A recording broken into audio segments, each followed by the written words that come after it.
بسم اللہ الرحمن الرحیم الحمدللہ۔ آج ہماری تلاوت کا آغاز تیسرے پارے کے دوسرے احادیث سے اہل کتاب اور ان کے جرائم کا تذکرہ، حضرات انبیاء کو قتل کرنا، اللہ کے نیک بندوں کے ساتھ دشمنی مول لینا، اس کا تذکرہ فرمایا۔ پھر اللہ کی عظمت بڑائی، عزت اس کے ہاتھ میں ہے، زندگی اس کے ہاتھ میں ہے، انڈا مردہ ہے، زندہ اس کے اندر چوزا پیدا کر دیتا ہے، زندہ چیز سے اللہ مردہ پیدا کر دیتا ہے، زندگی اور موت اسی کے ہاتھ میں ہے۔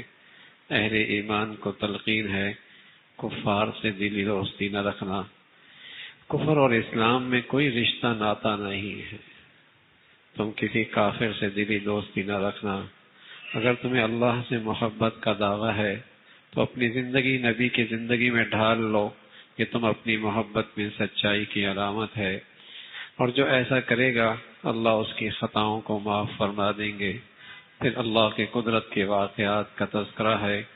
سب سے پہلے حضرت عمران ہیں، ان کی اہلیہ تھی اور انہیں امید ہوئی، اور جب انہیں امید ہوئی تو انہوں نے نظر مانی، اللہ مجھے اولاد دے تو اللہ کے گھر کے لیے وقف کر دوں گی، وہ اللہ کے گھر کی خدمت کرے گا۔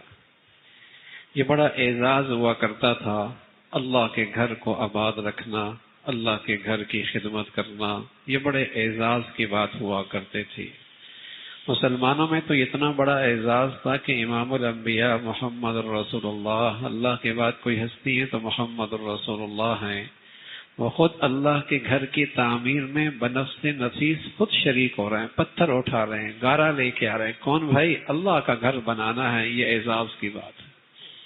اور پھر اللہ کے گھر کو ایسا آباد کیا کہ ساری زندگی مسجد میں سب سے آگے نظر آئے، اور اس امت کے جو بڑے تھے، جو سب سے بڑے تھے مسلمانوں میں، عزت کا معیار، شرافت کا معیار یہی ہوا کرتا تھا کہ وہ اللہ کے گھر میں سب سے آگے ہوتا ہے۔ ابو بکر، عمر، عثمان و علی اس امت کے سب سے بڑے گزرے ہیں، وہ اللہ کے گھر میں ہمیشہ سب سے بڑے آگے نظر آئے۔ تو یہ مسلمانوں میں اور مسلمانی اسلامی زندگی کا یہ شرافت اور عزت کا معیار تھا۔ حضرت عمران کی اہلیہ کو جب امید ہوئی تو نظر مانی، اے اللہ مجھے بیٹا دے دے، تیرے گھر کی خدمت کے لیے وقف کر دوں گی۔ اللہ کی شان، بیٹا نہیں ہوا، بیٹی ہوئی، جس بیٹی کا نام حضرت مریم ہے۔ تو ماں کچھ افسردہ سی ہوئی کہ نظر مانی تھی، بیٹا بیٹی کیسے وقف کروں گی، کیسے اللہ کے گھر کی خدمت کرے گی۔ اللہ کی طرف سے آیا کہ یہ بیٹی ایسی ہے جس پہ ہزاروں بیٹے قربان، ہزاروں بیٹے قربان، ایسی ولیہ، یعنی پیدائشی ولیہ تھی، پیدائشی ولیہ تھی۔ اور پھر ان کی کفالت اور تربیت زکریا جیسے اللہ والے بزرگ کی سپرد ہوئی، اور وہ ان کی تربیت کرنے لگے، ان کی کفالت میں رہنے لگی، اس لیے کہ خود ان کے ابا کا انتقال ہو چلا تھا۔ تو بچپن ہی میں اللہ کی طرف سے کرامات نظر آئیں کہ بے موسم پھل ان کے پاس ملتے تھے، اور بے موسم پھل ان کے دسترخوان پہ نظر آتے تھے۔ حضرت زکریا علیہ السلام کی عمر 100 سال سے اوپر ہو چکی تھی، ان کی اہلیہ کی عمر بھی بہت تھی، اولاد کوئی نہیں تھی۔ جب دیکھا ان کے پاس پھل ہیں تو حضرت مریم سے پوچھا یہ پھل کہاں سے؟ تو فرمایا اللہ نے دیے ہیں، اللہ نے دیے ہیں۔ تو فوراً دل میں خیال آیا، اور دل کے جذبات پھر زندہ ہو گئے۔ کہنے لگے جو موسم بغیر موسم کے پھل مریم کو جو ذات دے سکتی ہے، اگرچہ میرے بھی اولاد کا موسم نہیں ہے لیکن اس خزانے میں کیا کمی ہے؟ فوراً اللہ کے سامنے شکستہ دل کے ساتھ دعا کر دی، اے اللہ آپ مریم کو بغیر موسم کے پھل دے سکتے ہیں، اگرچہ میری اہلیہ اور میرا موسم اولاد کا نہیں ہے، میری عمر بھی 100 سال ہو گئی، میری بیوی بھی بوڑھی ہو چکی ہے، لیکن مولا تیرے در پہ مایوسی تو کوئی نہیں ہے نا۔ کچھ اس شکستہ دل کے ساتھ دعا کی، اللہ رب العزت نے اس بڑھاپے میں حضرت زکریا کو بیٹا دے دیا جس کا نام حضرت یحییٰ تھا۔ اور پھر حضرت یحییٰ بیٹا ہوا اور خوبیاں بتائیں، بڑا پاک دامن، بڑا پاکیزہ، بڑا تقوی اور زہد کے اعلیٰ مقام پہ فائز ہے۔ اور اللہ کے نبیوں میں سے ایک فرد ہے، اللہ کے نبیوں کی جو جماعت ہے اس کا ایک فرد ہے۔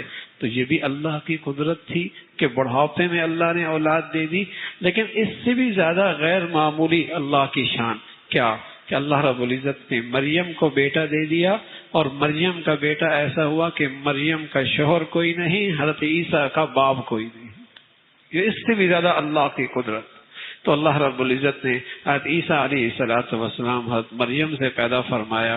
قرآن میں کسی عورت کا نام ذکر نہیں ہے، لیکن مریم واحد خاتون ہے جن کا نام ذکر ہے، اس لیے کہ عیسائیوں کا عقیدہ غلط ہے کہ عیسیٰ علیہ السلام اللہ کے بیٹے ہیں، اللہ کا حصہ ہیں۔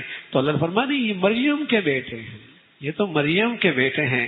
اور حضرت عیسیٰ علیہ السلام کو اللہ نے جو معجزے دیے، ان معجزوں کا تذکرہ فرمایا۔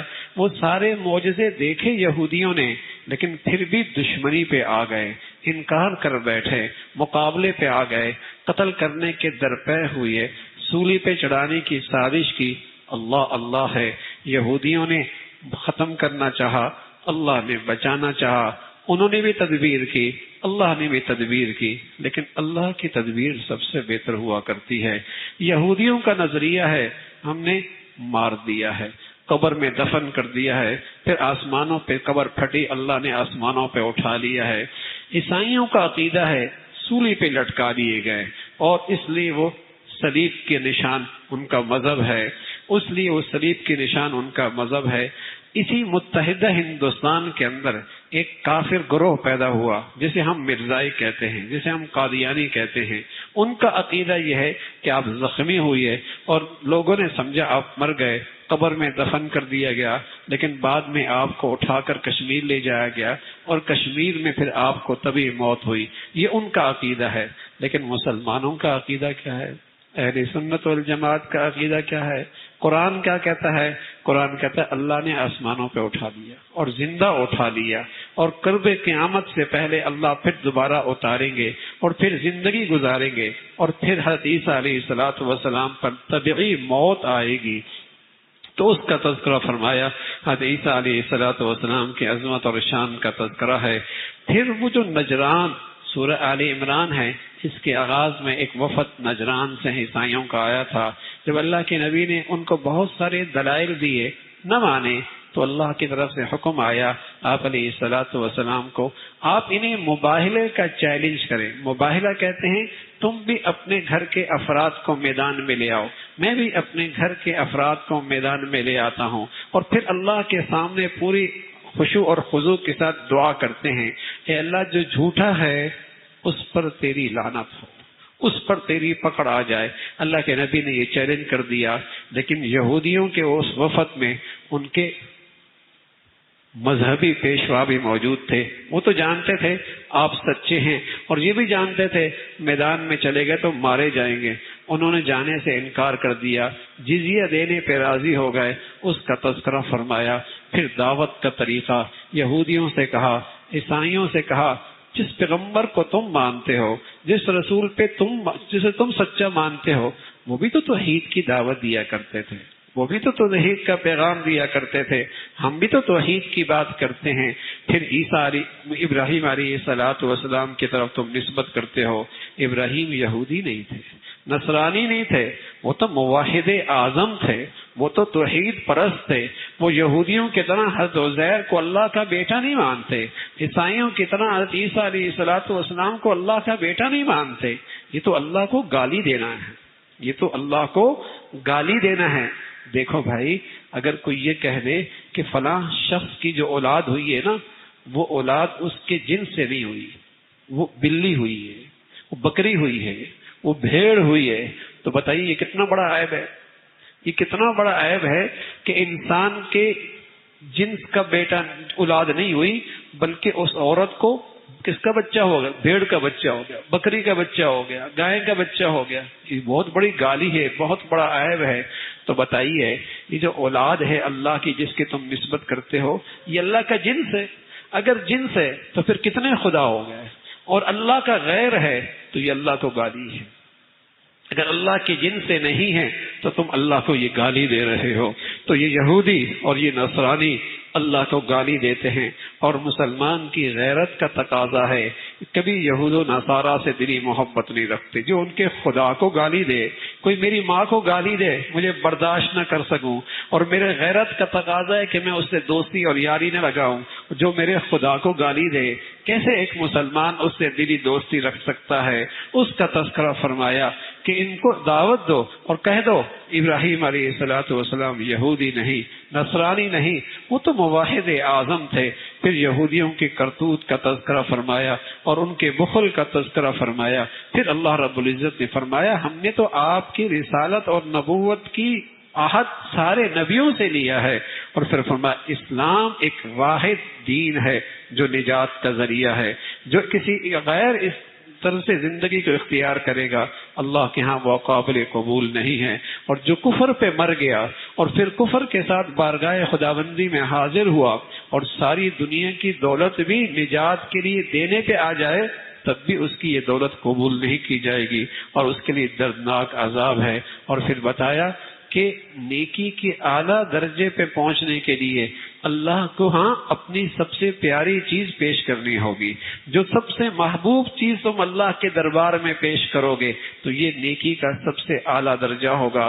پھر اسی طرح بیت اللہ کی عظمت کا تذکرہ فرمایا کہ روئے زمین پہ اللہ کی بندگی کا سب سے پہلا گھر بیت اللہ، سب سے پہلا گھر بیت اللہ ہے. اور اس میں اللہ کی قدرت کی بہت ساری نشانیاں اور عزت کے بہت سارے علامات ہیں. وہاں زمزم ہے، مقام ابراہیم ہے، اور وہاں جسے کہیں کہ حتیم ہے.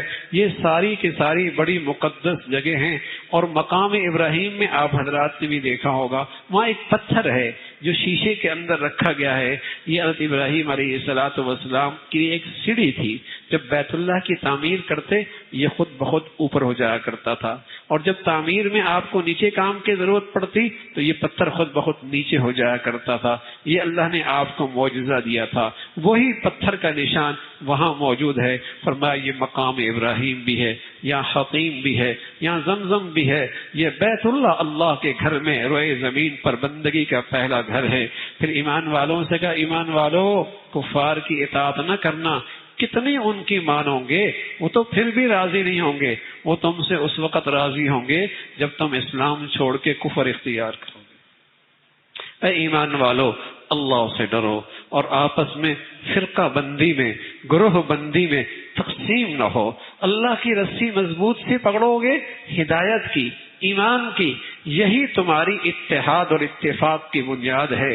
جس دن تم دینی ایمانی زندگی سے دور ہو گئے پھر تم گروہوں میں اور جماعتوں میں اور فرقوں میں اور نہ جانے کن کن گروہوں میں، زبانوں پہ، علاقوں پہ، وطنیت کی بتوں میں تقسیم ہو کے رہ جاؤ گے. جو تمہاری اصل طاقت تھی، جو تمہارا اصل فخر تھا، جو تمہاری اصل روب تھا، وہ سب ختم ہو کے چلا جائے گا. تمہاری وحدت اور تمہارا اتفاق کی بنیاد اسلام ہے، ایمان کی زندگی ہے، قرآن ہے.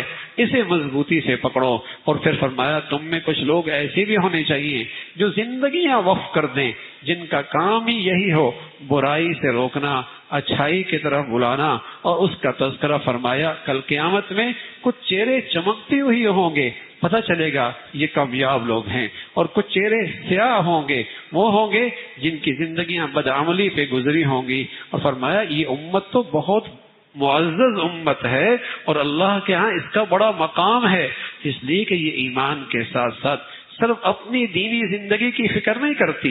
یہ امت تو دین کی پاسبان ہے، اسلام کی محافظ ہے، اور دین کی اشاعت اور اسلام کی خدمت اس کی ذمہ داری ہے. اس لیے اللہ رب العزت نے اس امت کو بڑا مقام عطا فرمایا.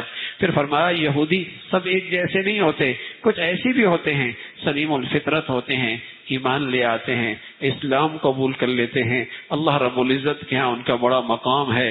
اس کا تذکرہ فرمایا کفار کو دلی دوستی نہ رکھنا، ان کو اپنا مشیر نہ بنانا، اس لیے کہ وہ کبھی تمہارے ساتھ مخلص نہیں ہو سکتے. وہ تمہارے لیے برائی ہو تو خوش ہوتے ہیں، تمہیں عزت اور خوشی ملے وہ رنجیدہ ہو جاتے ہیں. ان کے دلوں میں بغض ہے، کبھی کبھی اس کا اظہار ان کے زبانوں پہ ہوتا ہے لیکن اندر کا بغض اس سے زیادہ ہے۔ پھر غزوہ بدر کا تذکرہ ہے جہاں مسلمانوں کی مختصر سی جماعت ہے لیکن ہے اللہ کی وفادار، ہے وہ جماعت اللہ کی فرما بردار، ہے وہ اللہ کے دین پہ چلنے والی چھوٹی سی جماعت، بڑا سا دشمن کا لشکر۔ اللہ رب العزت نے اس چھوٹی سی جماعت کی مدد اور نصرت فرمائی، آسمان سے فرشتے اتارے اور مسلمانوں کو پیغام دیا، تم اللہ کے بنو پھر اللہ تمہارے ساتھ ہو جائے گا، تم اللہ کے بنو پھر اللہ تمہارے ساتھ ہوگا۔ اور ایمان والوں کو تلقین فرمائی، سود نہ کھانا، اللہ سے ڈرنا، اللہ سے ڈرنا، سود نہ کھانا۔ اور پھر تلقین فرمائی، جنت متقی لوگوں کے لیے ہے، جنت متقی لوگوں کے لیے ہے۔ اور متقی لوگ کیسے ہوتے ہیں؟ جو ہر حال میں خرچ کرتے ہیں، جو صبر کرتے ہیں، جو غصے کو پی لیتے ہیں، معاف کر دیتے ہیں، احسان کیا کرتے ہیں۔ بشری تقاضے کی وجہ سے کبھی غلطی اور کوتاہی ہو جائے فوراً اللہ کو منا لیتے ہیں اور معافی مانگ لیتے ہیں۔ یہ متقی اور پرہیزگار لوگ ہیں، جنت ان کے لیے ہے۔ پھر 55 آیات کے اندر غزوہ احد کا تذکرہ ہے، اور یہ ایک بڑا امتحان اور آزمائش والا غزوہ تھا جہاں مسلمان ابتداءً غالب ہو رہے تھے اور ابتداءً مسلمانوں کو فتح مل رہی تھی، لیکن اللہ کی شان آزمائش آ گئی، کچھ قصور ہو گیا، کچھ بھول ہو گئی۔ صحابہ جن کو جبل رماد پہ اللہ کے نبی نے کھڑا کیا تھا اور فرمایا تھا یہاں سے ہلنا نہیں، وہ خطا کر بیٹھے، غلطی کر بیٹھے اور وہاں سے آ کر مال غنیمت جمع کرنے لگے تو ایک بڑی آزمائش مسلمانوں پہ آ گئی۔ وہ فتح شکست کی صورت بننے لگی اور وہ کامیابی ناکامی کی صورت بننے لگی۔ 70 صحابہ شہید ہوئے اور کئی سارے مسلمان اور صحابہ وہاں زخمی ہوئے، اور وہاں اللہ کے نبی کا پیارا چچا حضرت حمزہ رضی اللہ تعالیٰ عنہ وہ بھی شہید ہوئے، اور شہادت بھی بڑی دردناک تھی۔ جسم کا ایک ایک ٹکڑا کاٹ دیا گیا اور یہاں تک کہ آپ کا کلیجہ چبا دیا گیا، آنکھیں نکال دی گئی، ناک کان کاٹ دیے گئے۔ اللہ کے نبی صلی اللہ علیہ وسلم بھی بڑے غمگین ہوئے۔ اللہ کی طرف سے جبرائیل امین آیا، فرمایا سب شہید ہوتے ہیں اور سب کو اللہ شہادت کا بلند مقام دیتا ہے، لیکن آپ کے چچا کا مقام بہت اونچا ہے۔ یہ سید الشہداء سارے شہیدوں کے تاج ہیں، سردار ہیں اور ان سب کے امام ہیں، سید الشہداء ہیں۔ اس کا تذکرہ فرمایا حضرت حمزہ رضی اللہ تعالیٰ عنہ، اور پھر ایمان والوں سے کہا ایمان والوں ہمت نہ ہارنا، حوصلہ نہ ہارنا، ہمت نہ ہارنا، حوصلہ نہ ہارنا، سر بلند تم ہی رہو گے اگر تم ایمان والے ہو، اگر تم یقین والے، ہمت نہ ہارنا، حوصلہ نہ ہارنا۔ یہ میدانوں کے اندر کبھی اونچ نیچ ہو جایا کرتی ہے اور اس میں اللہ کی بڑی حکمتیں ہوتی ہیں۔ ایک تو تمہیں شہادت کا مرتبہ دینا ہوتا ہے، اور دوسرا جب کفر بڑھتا ہے تو وہ اللہ کی پکڑ میں آتا ہے، پھر ایک وقت آتا ہے اللہ اسے مٹا دیتا ہے۔ پھر اللہ کے نبی صلی اللہ علیہ وسلم غزوہ احد میں خود بھی شہید ہوئے اور جا کے ایک پہاڑ پہ جا کے پناہ لی، لیکن خبر پھیل گئی کہ آپ شہید ہو گئے، آپ شہید ہو گئے۔ جب یہ آواز بلند ہو گئی تو صحابہ ان کی ہمتیں ٹوٹنے لگی، حوصلہ کمزور ہونے لگا، تو فوراً پیغام آیا کہ اللہ کے نبی تو اللہ کے رسول ہیں، پہلے بھی رسول آئے، بعد میں بھی آئے، آپ بھی چلے جائیں گے دنیا سے، کیا تم اپنے دین سے ہٹ جاؤ گے؟ انبیاء علیہ الصلوۃ والسلام تو اللہ کے دین کی خاطر جہاد کیا کرتے ہیں، قتال کیا کرتے ہیں، اور جب ان سے کوئی آزمائش آ جائے تو فوراً اپنی خطاؤں پہ نظر رکھتے ہیں اور اللہ سے معافی مانگتے ہیں۔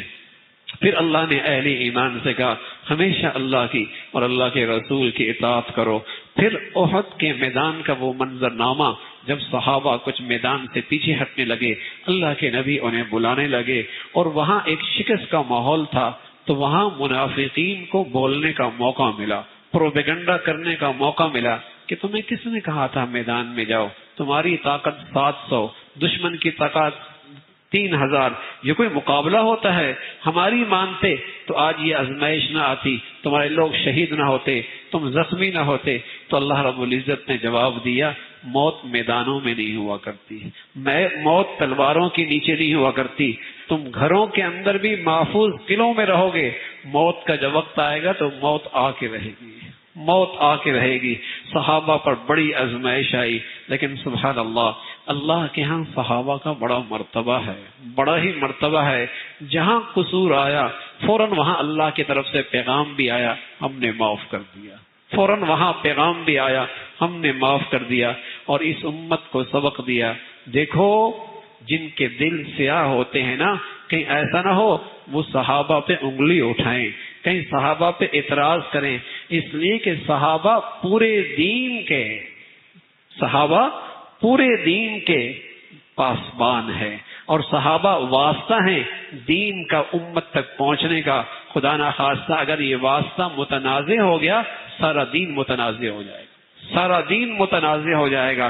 اس لیے جہاں قصور ہوا بشری تقاضے کی وجہ سے، فوراً اللہ نے معافی کا بھی اعلان کر دیا، اور قرآن کی کئی ساری آیتوں میں یوں کہہ دیا، رضی اللہ، ہم ان سے راضی ہیں، ہم ان سے راضی ہیں۔ اور اللہ کے نبی صلی اللہ علیہ وسلم کو تلقین فرمائی، آپ ان سے مشورہ بھی کریں تاکہ ان کی دل جوئی ہو جائے، آپ ان سے مشاورت بھی کیا کریں تاکہ ان کا دل بڑا ہو جائے۔ کہیں ایسا ہو کہ یہ اندر ہی اندر دکھی ہو کہ اللہ کے نبی کہیں ہم سے ناراض تو نہیں، آپ ان سے مشورہ کر لیا کریں۔ اور ساتھ فرمایا یہی تو آپ کی خوبی ہے، آپ نرمی کرنے والے ہیں، آپ کے مزاج میں بڑی نرمی ہے، تبھی تو یہ عشاق پروانوں کی طرح آپ کے ارد گرد رہتے ہیں۔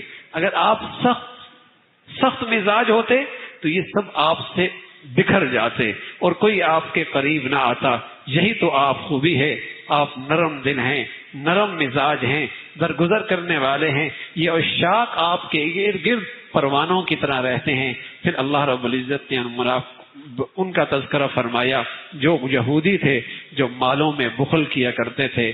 جب اللہ کے نبی صلی اللہ علیہ وسلم کسی غزوے کے موقع پہ تلقین کرتے، ترغیب دیتے، کون ہے اللہ کے راستے میں خرچ کرنے والا، تو یہ پروپیگنڈا کرتے، کیا اللہ فقیر ہو گیا، کیا اللہ فقیر ہو گیا کہ اللہ کے نام پہ آج وسائل مانگے جاتے ہیں؟